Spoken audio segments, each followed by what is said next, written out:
Thank you for joining us today. This educational module will provide you with an overview of Mastercard's Questionable Merchant Audit Program, otherwise known as QMAP. We will take you through the components of QMAP and walk you through a couple of case studies to demonstrate key aspects of the program. The Questionable Merchant Audit Program establishes minimum standards of acceptable merchant behavior and investigates merchants that may be engaging in collusive or otherwise fraudulent activity. QMAP replaces and expands on the Cardholder Merchant Collusion Program, or CMC, which focused solely on fraud conducted on bust-out accounts. QMAP addresses fraudulent merchant activity which may or may not involve bust-out accounts. The definition of a bust-out account will be further explained in the next section.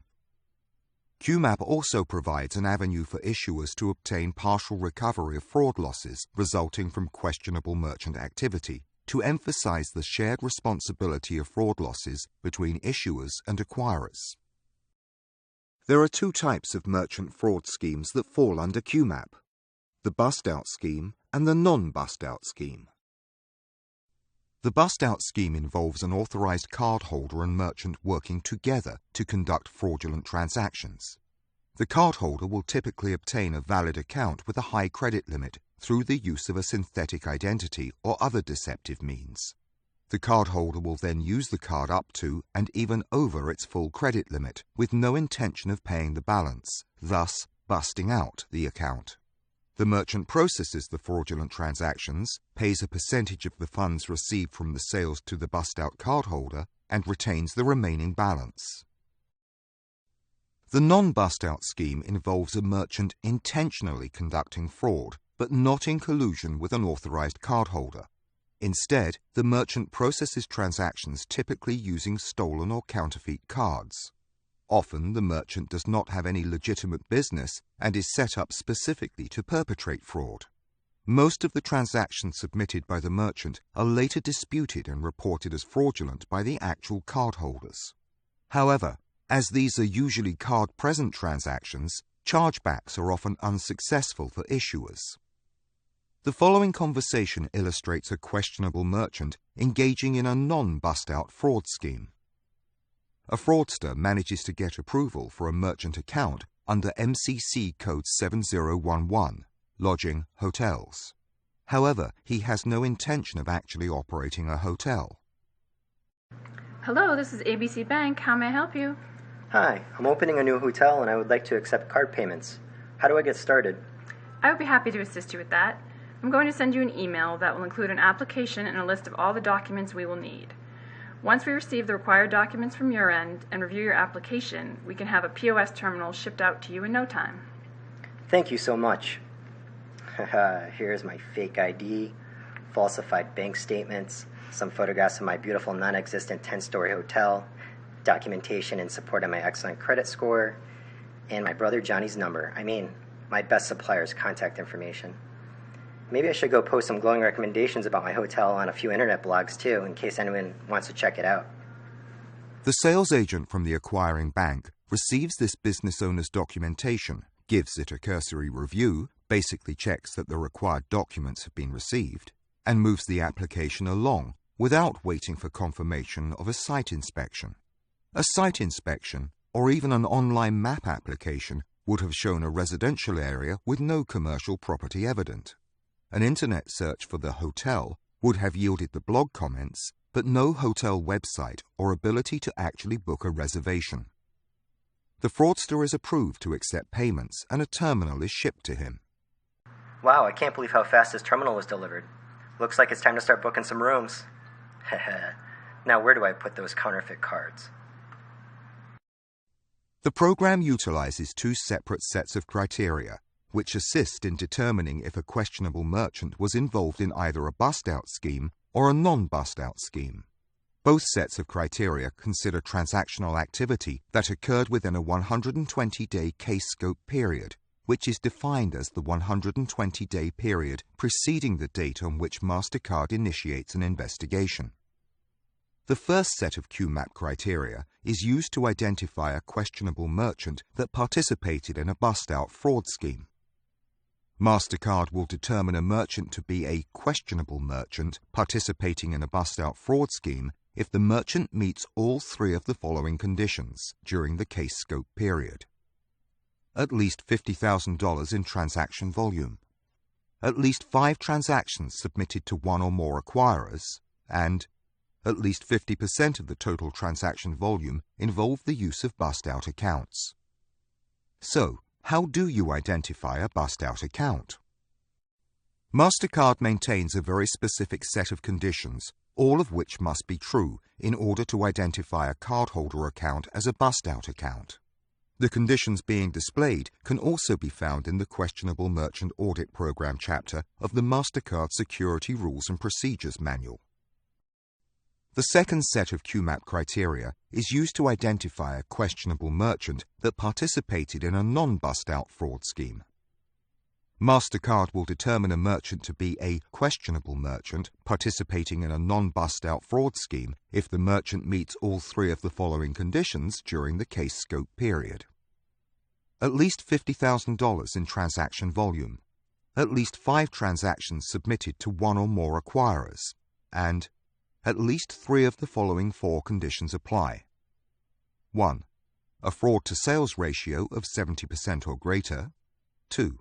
At least 20% of all transactions submitted for authorization were declined or referred to the issuer. 3. The merchant has been submitting Mastercard transactions for fewer than 6 months. Or 4. The total number or total dollar amount of fraudulent transactions, authorization declines, and issuer referrals is greater than the total number or total dollar amount of approved transactions. Or, in other words, there were more bad than good transactions submitted for authorization. Now that we have defined the QMAP criteria for both bust-out and non-bust-out fraud schemes, see if you can determine which scheme might pertain to the following scenarios. An analyst from GHI Bank is reviewing transactional data. According to the data, 2 cards linked to the same account were used in transactions in excess of the account's credit limit, which had been recently increased to $100,000. The account is seriously past due, and attempts by the bank to contact the authorized cardholders have been unsuccessful. 5 transactions have been processed, totaling $105,000. All occurring on the same day within a few minutes of each other and after normal business hours. Prior to this, only a few transactions had been processed on these accounts for minimal dollar amounts. There has been no history of any disputes or fraud reported on the account. If you guessed this was a bust-out case, you are correct. An analyst from ABC Bank is reviewing transactional data. According to the case file, over a 3-day period, a merchant made 42 authorization attempts spread out over 7 different card accounts. The volume total was $92,000. On day 1, the merchant submitted 33 authorization attempts during a 45-minute period, with amounts increasing after each attempt. On the 3rd day, the merchant submitted 8 authorization attempts during a 6-minute period.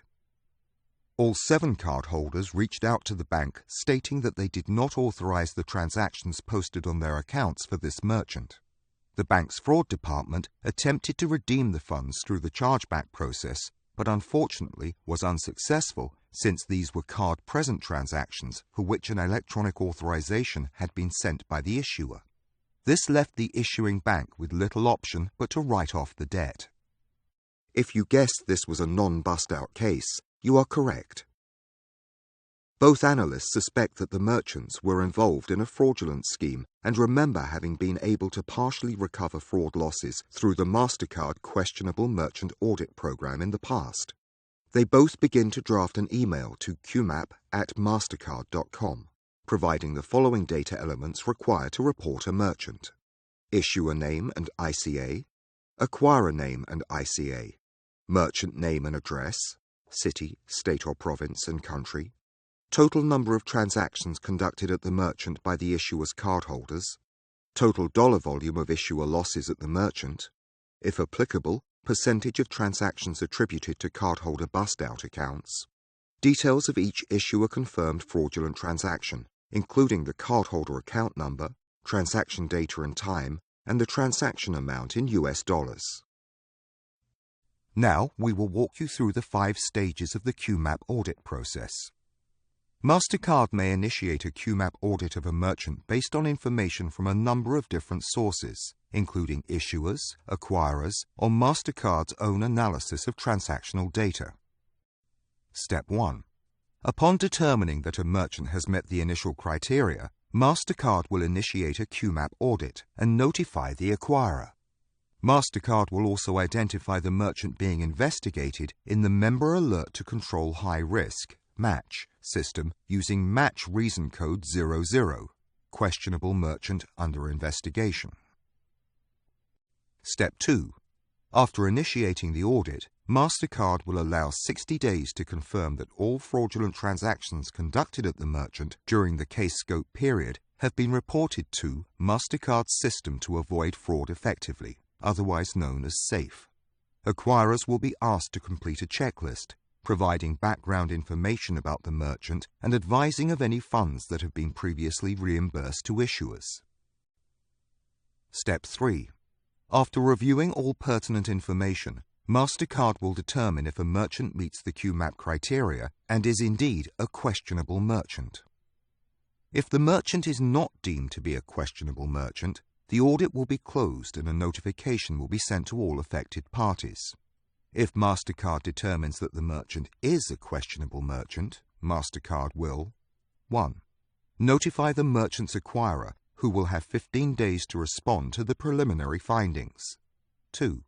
Identify the questionable merchant in an announcement for each of 12 consecutive months. And 3. Modify the merchant's match record to reflect a reason code change from 00 to 20, Mastercard Questionable Merchant Audit Program. In addition, if the acquirer terminates the merchant agreement as a result of the questionable merchant determination, the acquirer is also obligated to add the merchant to match via reason code 08, Mastercard Questionable Merchant Audit Program. Step 4.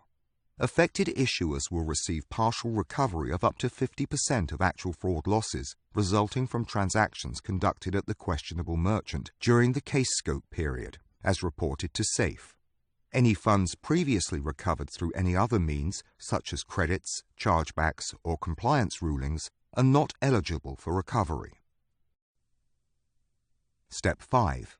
If an acquirer continues to process transactions for a merchant after Mastercard declares the merchant a questionable merchant, the acquirer will be responsible for all chargebacks submitted under message reason code 4849, questionable merchant activity for a period of at least 1 year following the publication of the announcement initially listing the questionable merchant. Based on the information submitted to qmap@mastercard.com by the 2 analysts, Mastercard initiates audits for both merchants. After analyzing internal, issuer, and acquirer information, Mastercard determines that both merchants meet the criteria of a questionable merchant. Upon further review, it was discovered that the merchant involved in the bust-out scheme submitted 10 transactions totaling $150,000 in transaction volume during the case scope period, and 70% of the merchant's transaction volume was processed on the bust-out account. With regard to the merchant involved in the non-bust-out scheme, it was discovered that 120 transactions were submitted through cards issued by various issuers, totaling $320,000. In addition, the merchant's fraud-to-sales ratio was 80%. At least 30% of the transactions submitted for authorization were declined, and the merchant had only been submitting Mastercard transactions for a period of 7 days. The acquirers are debited for an amount equal to 50% of the actual fraud losses related to the merchants as reported to SAFE, and these funds are then paid out as partial fraud recovery to the affected issuers.